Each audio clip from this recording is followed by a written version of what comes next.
আজকের এই মতবিনিময় সভায় র্যাব ফোর্সেসের অতিরিক্ত মহাপরিচালক অপারেশনস, পরিচালক লিগ্যাল অ্যান্ড মিডিয়া উইং এবং বিভিন্ন প্রিন্ট ইলেকট্রনিক্স মিডিয়ার সাংবাদিকবৃন্দ, আপনাদেরকে জানাচ্ছি আমার আন্তরিক শুভেচ্ছা।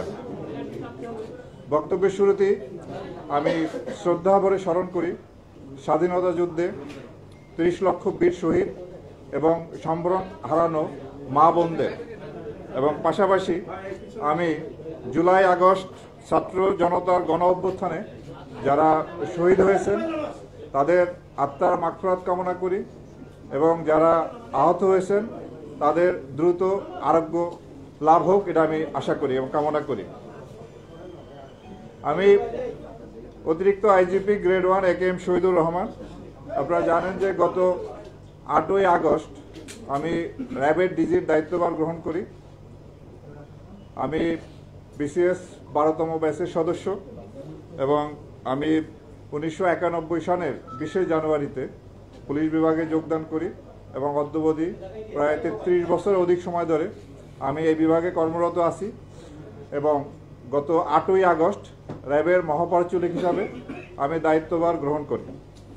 প্রিয় সাংবাদিকবৃন্দ, আপনারা জানেন যে গত 5ই আগস্ট সরকার পতনের পরে যখন বাংলাদেশে পুলিশ বিভাগের বিভিন্ন র্যাঙ্কের সদস্য, পুলিশ হেডকোয়ার্টার্স, ডিএমপি, এই সদস্যরা তখন কর্মস্থলে ছিলেন না। তখন ওই সময় ঠিক কোনো সরকারও ছিল না। 6ই আগস্ট যখন আমি জানতে পারি যে পুলিশ লাইন রাজারবাগে সেখানে আমাদের পুলিশ সদস্যরা তারা এক ধরনের বিদ্রোহের মনোভাব পোষণ করে সেখানে অবস্থান করতেছিলেন এবং এই ঢাকা সহ দেশের বিভিন্ন জায়গায় আমাদের যে আক্রান্ত থানা ফাঁড়িতে অনেক পুলিশ সদস্যদের লাশ পড়েছিল। তখন পুলিশ বাহিনীকে নেতৃত্ব দেওয়ার মতো কোনো অবস্থা ছিল না।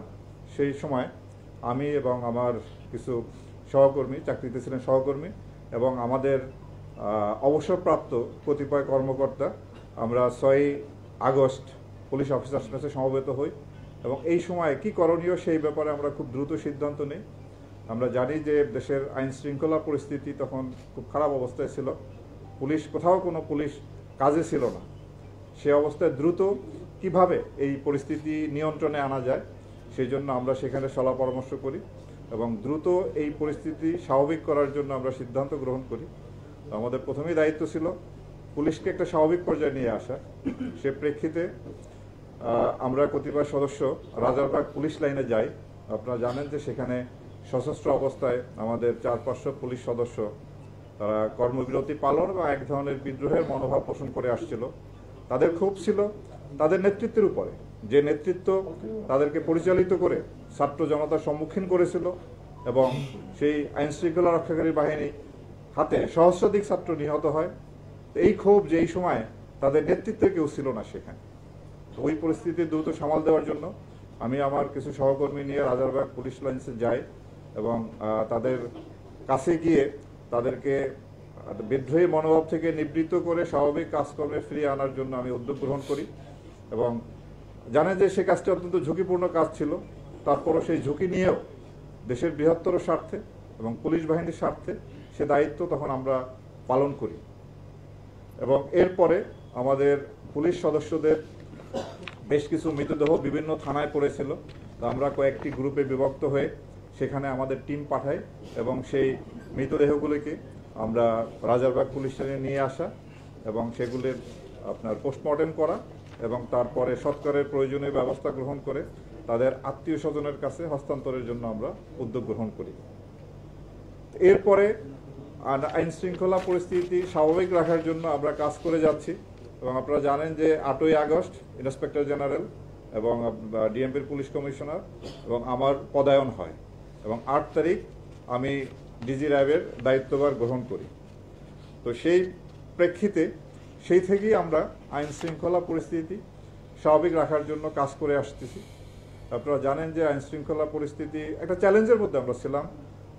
বাংলাদেশ পুলিশের সদস্যদের তাদের যে নিয়মিত কর্মে নিয়োজিত হওয়ার ক্ষেত্রে বেশ কিছুদিন সময় লেগেছে। ওই সময় আইন শৃঙ্খলা পরিস্থিতি খারাপ ছিল, বিভিন্ন জায়গায় ডাকাতি ছিনতাই সংগঠিত হয়েছে। বাট আমি জনগণকে ধন্যবাদ জানাবো ওই সময় তারা নিজেরাই দায়িত্ব পালন করে এই অপরাধ দমনের জন্য, এবং তারা এলাকা এলাকায় পাহারা দিয়ে পরিস্থিতি নিয়ন্ত্রণে আনার জন্য চেষ্টা করেছেন। তো যাই হোক, তারপর আপনার সরকার দ্রুত পদক্ষেপ গ্রহণ করার ফলে আইন শৃঙ্খলা বাহিনী খুব দ্রুতই কর্মে ফিরে আসে। তো আমাদের জন্য তখন বেশ কিছু চ্যালেঞ্জ ছিল। প্রথমেই ছিল আনসার বিদ্রোহ, এরপরে বিভিন্ন দাবি দাওয়া নিয়ে বিভিন্ন গ্রুপ রাস্তাঘাট অবরোধ করে তাদের দাবি দেওয়া জানাতে থাকে। সেই পরিস্থিতি মোকাবেলা করা আমাদের জন্য একটা চ্যালেঞ্জের বিষয় ছিল। এছাড়া যে গার্মেন্টস ক্ষেত্রেও বিশেষ করে সাভার, আশুলিয়া, গাজীপুর এই এলাকায় অনেক সমস্যা ছিল, যে সমস্যা এখনো বিরাজমান আছে। বিদ্যুৎ, এবং এরপরে আপনার পল্লী বিদ্যুতে একটা সমস্যা দেখা দিয়েছিল, সেখানেও একটা বিদ্রোহের ভাব ছিল কতিপয় কর্মকর্তা।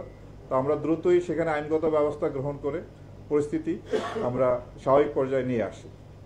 তো আইন শৃঙ্খলা পরিস্থিতি আপনার মোটামুটি সেই গত 4 মাসে আমরা পরিস্থিতি ভালো রাখার জন্য চেষ্টা করে আসছি। কিছুটা উন্নতি হয়েছে, তবে আমি মনে করি এখনো প্রত্যাশিত লেভেলে যায়নি। জনগণ যেটা আশা করেন, যে পর্যায়ে আইন শৃঙ্খলা তারা চান, সেই পর্যায়ে আমরা এখনো পৌঁছতে পারি নাই। তবে আমরা আপ্রাণ চেষ্টা করে যাচ্ছি যাতে আইন শৃঙ্খলা পরিস্থিতি স্বাভাবিক অবস্থায় রাখা যায়। প্রিয় সাংবাদিকবৃন্দ, আপনারা জানেন যে র্যাব প্রতিষ্ঠা থেকেই র্যাব আইন শৃঙ্খলা উন্নয়নে এবং অবৈধ অস্ত্র উদ্ধার, মাদক উদ্ধার, শীর্ষ সন্ত্রাসী গ্রেপ্তার এই ধরনের কার্যক্রমে আমরা নিয়োজিত ছিলাম, এবং এই পর্যন্ত আমরা বেশ আমাদের এই কাজে সাফল্য আছে। আমরা প্রায় 14,500 অধিক আসামি, অস্ত্র মামলার আসামি আমরা গ্রেপ্তার করি, এবং 20,000-এরও বেশি অস্ত্র উদ্ধার করতে আমরা সক্ষম হই। মাদক উদ্ধারের ক্ষেত্রেও আমরা প্রায় 6,292 কোটি 5 লক্ষ টাকার মাদক এই পর্যন্ত আমরা উদ্ধার করি র্যাব সৃষ্টির পর থেকে, এবং প্রায় 1.5 লক্ষ মাদক অপরাধীকে আমরা গ্রেপ্তার করতে সক্ষম হই। এছাড়াও শীর্ষ সন্ত্রাসী গ্রেপ্তার, চরমপন্থীদের বিরুদ্ধেও আমাদের অনেক সাফল্য আছে। আমরা এই পর্যন্ত প্রায় 340 জনের উপরে চরমপন্থীকে বিপুল অস্ত্রসহ আমরা গ্রেপ্তার করতে সক্ষম হই। আমরা সুন্দরবনের যে জলদস্যুদের একটা প্রভাব ছিল, জলদস্যু দ্বারা ওই এলাকা আক্রান্ত ছিল, সেই জলদস্যুদেরকে বিরুদ্ধে অভিযান পরিচালনা এবং পরবর্তীতে তাদেরকে আমরা আত্মসমর্পণের উদ্যোগ নেই, এবং তার আত্মসমর্পণ করার ফলে ওই এলাকার অপরাধ কিছুটা নিয়ন্ত্রণে আসে। আমরা মোবাইল কোর্ট পরিচালনা করে আসছি। সামাজিক নিরাপত্তা নিশ্চিত করার জন্য আমরা বিভিন্ন সময় এই কাজগুলো আমরা এখনো চলমান আছে। আমাদের বিভিন্ন ধরনের আইন শৃঙ্খলা উন্নয়নের পাশাপাশি এবং আইন শৃঙ্খলাটা যাতে সাস্টেনেবল থাকে সেই জন্য সেই কাজগুলো আমাদের নিয়মিতভাবে আমরা করে আসছি, এবং এই পর্যন্ত আপনারা জানেন যে র্যাব সৃষ্টির পর থেকে এই পর্যন্ত 35 জন র্যাব সদস্য তাদের দায়িত্ব পালনের ক্ষেত্রে গিয়ে নিহত হয়। আমরা র্যাবের যে সদস্যদের আভ্যন্তরীণ শৃঙ্খলার ব্যাপারে আমরা একটি কঠোর অবস্থানে আছি। আমরা র্যাবের যে সমস্ত সদস্য তারা আইন হাতে তুলে নেওয়া কিংবা তারা যদি অপরাধ কর্মে জড়িত হয়, আমরা তাৎক্ষণিকভাবে তাদের বিরুদ্ধে আমরা কঠোর ব্যবস্থা নেই। এই পর্যন্ত প্রায় র্যাবের 58 জন কর্মকর্তা এবং 4,235 জন সদস্যকে শৃঙ্খলা ভঙ্গের জন্য অভিযুক্ত করে তাদের বিরুদ্ধে শাস্তিমূলক ব্যবস্থা নেওয়া হয়। এবং আপনারাও জানেন যে গত 5ই আগস্ট পরবর্তী অন্তর্বর্তীকালীন সরকার দায়িত্ব নেওয়ার পরে আমরা আমাদের র্যাব বাহিনীর কিছু সদস্য যারা অপরাধমূলক কার্যক্রমের সঙ্গে জড়িত হয় তাদের বিরুদ্ধে আমরা কঠোর ব্যবস্থা নেই। এই পর্যন্ত 16 জন সদস্য, গত 4 মাসে 16 জন র্যাব সদস্যকে আটক করা হয়, এবং তাদের বিরুদ্ধে ডাকাতি, চাঁদাবাজি, মাদক ব্যবসার সাথে সম্পৃক্ততার অভিযোগে এবং ছিনতাইয়ের অভিযোগে তাদেরকে আটক করা হয়, এবং তাদের বিরুদ্ধে ফৌজদারি মামলা দায়েরপূর্বক আইনানুগ ব্যবস্থা গ্রহণ চলতেছে। 5ই আগস্ট পরবর্তী সময় আমরা আইন শৃঙ্খলা উন্নয়নের জন্য যে কাজ করেছি সে বিষয়ে আপনাদেরকে অবহিত করতে চাই। ছাত্র জনতার উপরে যে এক ধরনের সন্ত্রাসীরা আইন শৃঙ্খলা রক্ষা বাহিনীর পাশাপাশি তাদের উপরে গুলিবর্ষণ করেছিল, এই ধরনের অভিযোগে আমরা প্রায় 30 জনের উপর চিহ্নিত করি ভিডিও ফুটেজ দেখে, এবং তাদেরকে আমরা গ্রেপ্তার করতে সক্ষম হই। এবং ছাত্র জনতার উপরে গুলি করার জন্য যারা হুকুমদাতা বা এই সংক্রান্ত যে মামলাগুলি রুজু হয়েছে সেই মামলায় এই পর্যন্ত আমরা সর্বমোট 4 জন সাবেক মন্ত্রী, 17 জন সাবেক এমপি, 40 জন সাবেক মেয়র, উপজেলা বা ইউনিয়ন পরিষদের চেয়ারম্যান সহ 40 জন, কাউন্সিলর বা মেম্বার 16 জন, এবং এছাড়াও বিভিন্ন রাজনৈতিক সংগঠন যারা ওই সন্ত্রাসী কার্যকলাপে জড়িত ছিল তাদের 183 জন সহ সর্বমোট আমরা 353 জনকে গ্রেপ্তার করতে সক্ষম হই এবং আমাদের এই অভিযান অব্যাহত আছে এবং যারা বাকি আছে মামলার যারা আসামি তাদেরকে গ্রেপ্তারপূর্বক আইনের আশ্রয় নেওয়ার জন্য আমরা পদক্ষেপ গ্রহণ করেছি। আপনারা জানেন যে ছাত্র জনতার ওই আন্দোলনের সময় আইন শৃঙ্খলা রক্ষাকারী বাহিনীর বেশ কিছু অস্ত্র লুণ্ঠিত হয়। সেই লুণ্ঠিত অস্ত্র প্রায় 70% অস্ত্র আমরা উদ্ধার করতে সক্ষম হয়েছি। আমরা এই পর্যন্ত জুলাই বিপ্লবের পরবর্তী পর্যায়ে আমরা 1238 জন মাদক কারবারিকে গ্রেপ্তার করি এবং 7,91,000-এর উপরে ইয়াবা উদ্ধার, 28 কেজি হিরোইন উদ্ধার এবং 58,500 বোতল ফেন্সিডিল সহ আরও বিশেষ অনেক মাদকদ্রব্য আমরা আটক করতে সক্ষম হয়েছি। আমরা জেল পলাতক আসামি, আপনারা জানেন যে 5ই আগস্ট পরবর্তী সময় বাংলাদেশের বিভিন্ন জায়গায় বেশ কিছু জেলে আসামিরা জেল ভেঙে পালিয়ে যায়। সেই পালিয়ে যাওয়া আসামিদের মধ্যে আমরা প্রায় 110 জন আসামিকে আমরা গ্রেপ্তার করতে সক্ষম হই এবং বিভিন্ন স্থান থেকে 105 জন ডাকাতকে আমরা গ্রেপ্তার করি।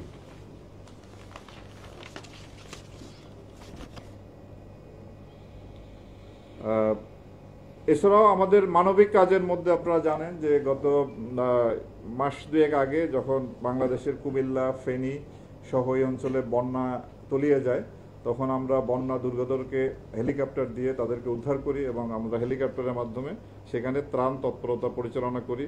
প্রায় 16 টনের উপরে ত্রাণ আমরা সেখানে বিতরণ করি। তো আমরা এই সমস্ত বিষয় অর্থাৎ আইন শৃঙ্খলা পরিস্থিতি স্বাভাবিক রাখার জন্য র্যাব শুরু থেকেই কাজ করে আসছে, এখনও আমাদের এই কাজ চলমান আছে। তো আমি আপনাদেরকে আশ্বস্ত করতে চাই র্যাব তার দায়িত্ব আন্তরিকতার সাথে নিষ্ঠার সাথে পালন করবে। তা আমরা জানি যে র্যাবের বিরুদ্ধে বেশ কিছু অভিযোগ আছে, গুম, খুন, তারপরে আপনার অপহরণ, এই ধরনের বেশ কিছু অভিযোগ আমাদের প্রতি আছে। তা আমি আপনাদের মাধ্যমে দেশবাসীকে জানাতে চাই যে র্যাব সৃষ্টির পর আজ পর্যন্ত যে সমস্ত জনগণের যারা র্যাব দ্বারা নির্যাতিত বা অত্যাচারিত হয়েছেন তাদের কাছে এবং যারা হত্যাকাণ্ডের শিকার হয়েছেন যেমন নারায়ণগঞ্জের 7 খুন সহ যারা র্যাব কর্তৃক হত্যাকাণ্ডের শিকার হয়েছেন তাদের পরিবারের কাছে আমরা দুঃখ প্রকাশ করি এবং ক্ষমা প্রার্থনা করি এবং পাশাপাশি এই সমস্ত ঘটনার সুষ্ঠু তদন্তের মাধ্যমে এর বিচার যাতে হয় সেটা আমরা প্রত্যাশা করি।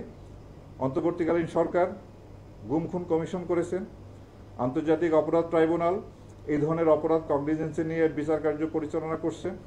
তা আমরা আশা করব সুষ্ঠু নিরপেক্ষ তদন্তের মাধ্যমে আমাদের বিরুদ্ধে যে অভিযোগ আছে তার সুষ্ঠু তদন্ত হবে এবং এর বিচার হবে এবং এইভাবেই আমাদের দায়মুক্তি সম্ভব। অন্য কোনোভাবেই আমরা এই দায় থেকে মুক্ত হতে পারবো না। কেবলমাত্র সুষ্ঠু তদন্ত এবং বিচারের মাধ্যমেই আমরা দায়মুক্ত হতে চাই। তা আমি আপনাদের মাধ্যমে আবারও যারা র্যাবের কারণে ক্ষতিগ্রস্ত হয়েছেন, নির্যাতিত হয়েছেন তাদের পরিবারের কাছে এবং তাদের কাছে আমরা আবারও দুঃখ প্রকাশ এবং ক্ষমা প্রার্থনা করছি। আশা করি ভবিষ্যতে এই বাহিনী, আপনারা জানেন যে গত 4 মাসে আমরা অক্লান্ত পরিশ্রম করে যাচ্ছি। ভবিষ্যতে আমি আপনাদেরকে নিশ্চয়তা দিচ্ছি আমি যতদিন এই দায়িত্ব পালন করব বা আমার অফিসার যারা আছেন র্যাব কখনো কারো নির্দেশে ভবিষ্যতে এই ধরনের অপরাধ যে